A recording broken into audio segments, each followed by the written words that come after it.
Les presento mi primer tomo, Los caminos hacia la guerra, que forman parte de una trilogía, de un libro que se llama Breve Historia del Conflicto Armado. A continuación le leeré una parte acerca de lo que se refiere a la Iglesia Popular.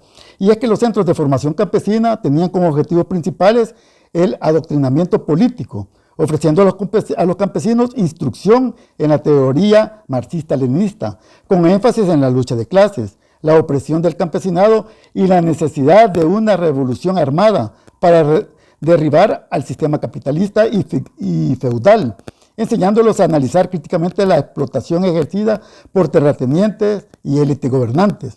Además, proporcionaban entrenamiento para la lucha armada, preparando a los campesinos para incorporarse a las filas insurgentes o defender sus comunidades mediante el manejo de armas, tácticas de guerrilla y conocimiento de terreno rural. Lo que pasó fue que en nuestro país hubieron ciertos centros de formación campesina. Recuerdo que hubo uno en Santa Ana, hubo uno en San Miguel, hubo uno en La Cayetana, en San Vicente, hubo uno en Usulután, que se llamaba Los Naranjos, y hubo otro en Suchitoto. Estos eran administrados por campesinos y básicamente ellos lo que les daban era adiestramiento militar para que estas personas se pudieran incorporar a las filas militares del FMLN. Pero de estos centros de formación campesina surgieron las comunidades eclesiales de base, que prácticamente eran centros donde se reunían para estudiar la Biblia y aplicarla, esos conocimientos bíblicos, a la realidad nacional que se estaba desarrollando en ese momento. Desde un punto de vista marxista. Desde un punto de vista marxista-leninista. Y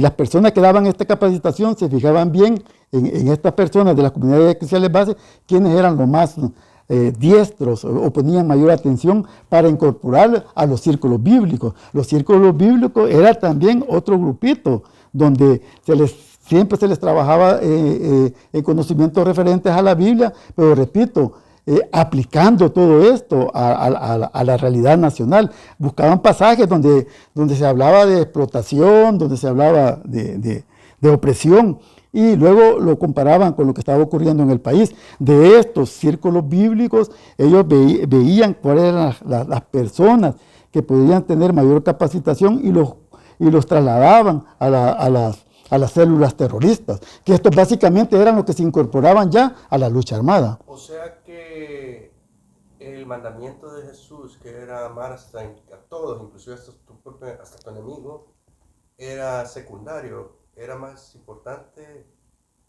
la revolución y un punto de vista materialista. Sí, ¿así? exactamente, eso era. Y todo era con el afán de engañar. Yo le digo en mi libro, de intoxicar la mente de sus creyentes, hacerlos más pobres de lo que eran y enviarlos como carne de cañón a la lucha armada. Pero ahí también tengo que mencionar algo. Entonces, ¿por qué crees? Bueno, esto creció, ¿verdad?, en el campesinado y en la parte obrera. Pero el Estado quiere decir que los había abandonado, no había tenido control de ellos, no había apoyado a esta gente. ¿Será así? Miren, pobreza ha existido y va a existir durante toda la historia. Eso siempre ha sido. Dejar claro que esta no fue una guerra por motivos económicos, esta fue una guerra por motivos ideológicos. Dejar claro que esta guerra no fue una lucha de liberación como lo quieren hacer creer, fue una lucha armada por el control del Estado y para llegar al poder y poder implantar la lucha del proletariado. Ahora bien, en esos años, si bien es cierto de que había pobreza en nuestro país, El Salvador era un país que en progreso, en ascenso económico. Si no se hubiera dado esta lucha armada, que frenó tanto económicamente a nuestro país fuera quizás el más desarrollado de Centroamérica. Se hablaba del Japón de Centroamérica. Exactamente. Pero lamentablemente el campesinado, lamentablemente la clase obrera, la clase trabajadora, los estudiantes fueron engañados y lanzados a esta lucha armada. Y eso prácticamente es lo que sucedió, pero no es que no haya habido, que que el campesinado ha estado abandonado.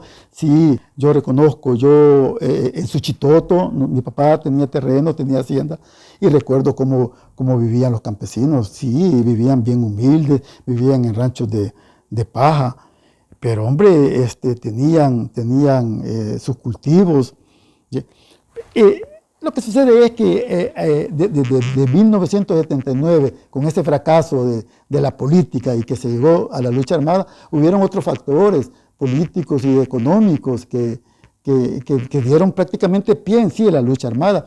Recordemos que aquí había un gran campesinado, pero un gran campesinado sin tierras, por supuesto, ¿verdad?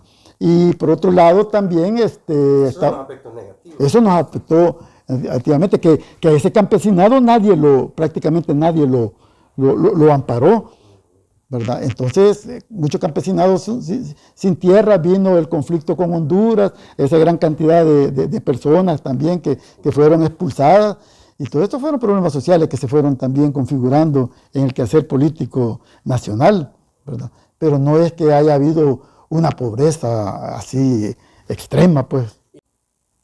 Sí, es que cuando hablamos de agresión comunista tenemos que hablar también de historia e irnos un poco hacia atrás, hacia el pasado.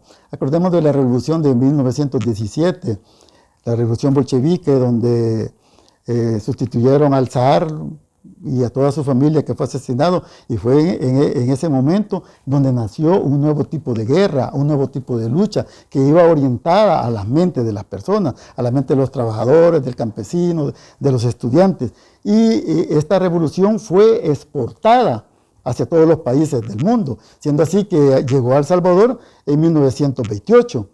Entonces, desde ese punto de vista, es una agresión comunista, porque fue exportada y se dio dentro del marco de la Guerra Fría. Era de tratar de hacer un cambio total de la política de Estado hacia ese viraje de la izquierda.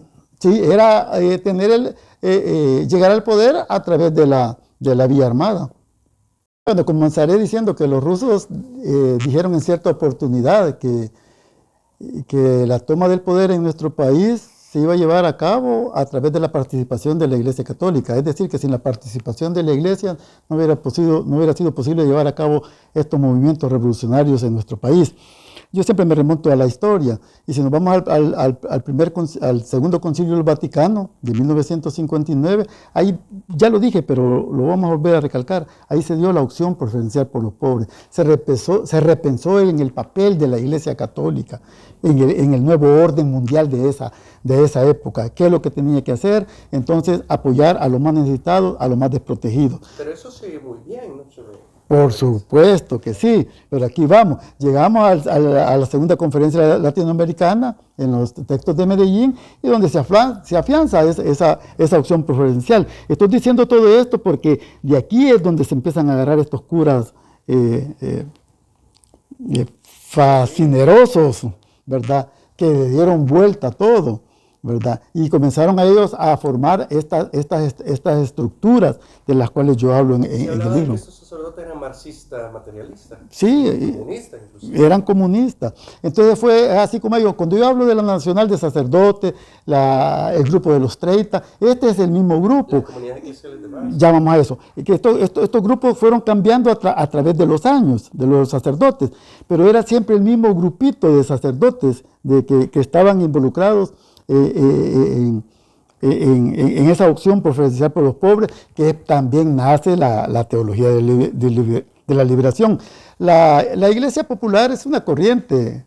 Lo otro es, internacionalmente, el Vaticano, con Juan Pablo II, y por ejemplo, que después fue Papa Joseph Ratzinger, sí, exacto, condenaron y declararon anatema la teología de la liberación, que era una versión o una ideología errónea dentro del catolicismo.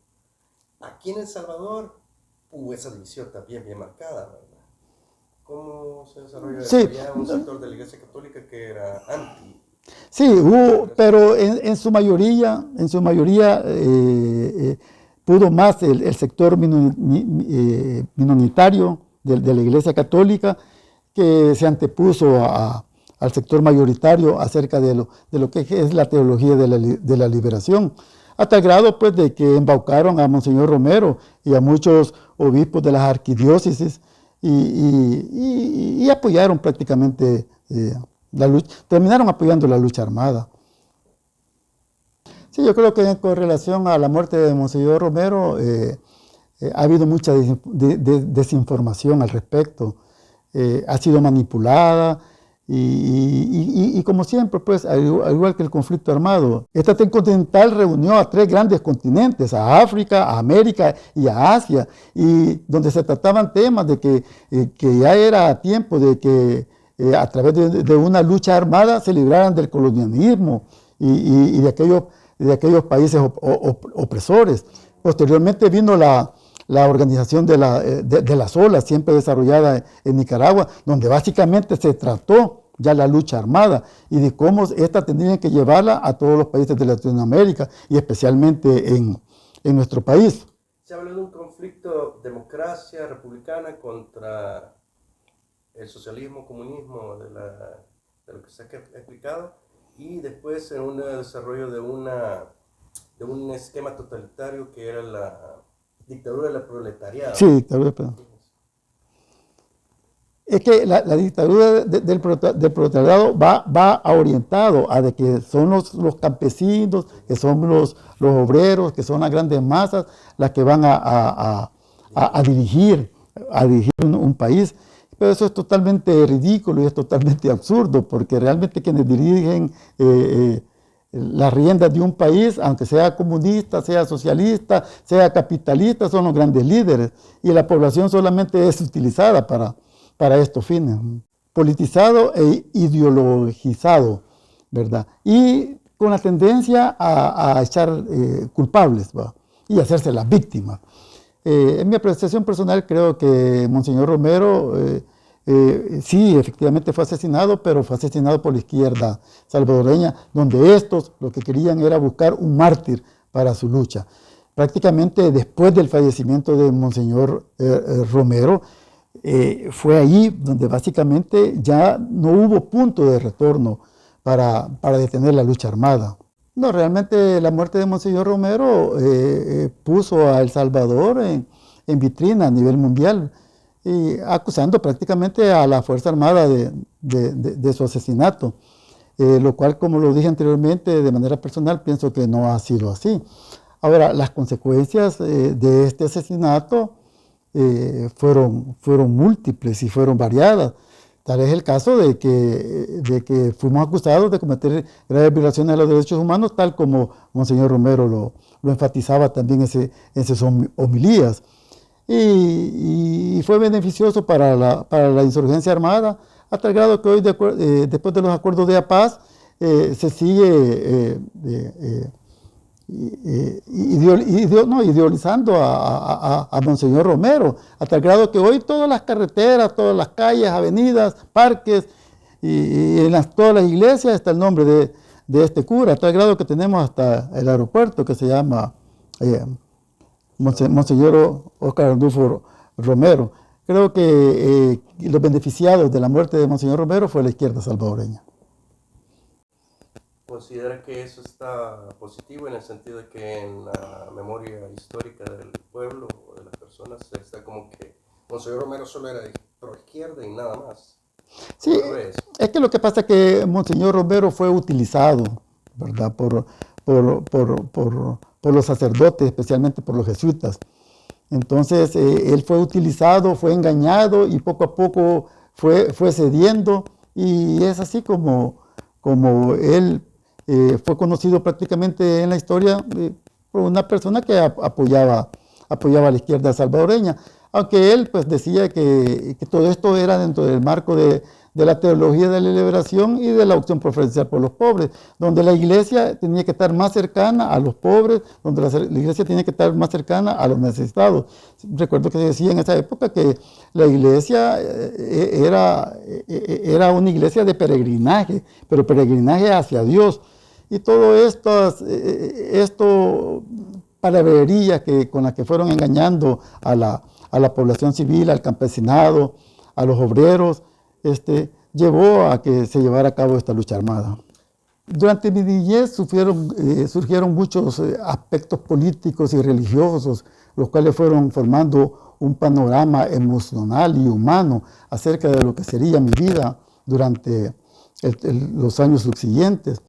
Recuerdo perfectamente en los años 1973 a 1975, cuando después de haberse realizado el primer concilio del Vaticano, el segundo concilio del Vaticano, en esa época en Suchitoto se hablaba mucho acerca de la opción preferencial de los pobres, se hablaba también de la segunda conferencia episcopal latinoamericana celebrada en Medellín, y en ese contexto es que surgieron una gran cantidad de curas de que se identificaron con esta causa. Tenemos a padres como de poblaciones vecinas, como el padre Bernardo Bulán en Aguilares, el padre Rutilio Grande en el Paisnal, tenemos al padre Miguel Ventura en Morazán, al padre David Rodríguez en Tecoluca, pero lo importante acá es que surgieron dos sacerdotes en nuestro pueblo, que por cierto eran hermanos, eran dos detractores, engañadores, parásitos profesionales, que llegaron a engañar a la población de Suchitoto, y únicamente lo que hicieron fue sustituir a un Jesús crucificado por un Jesús subversivo.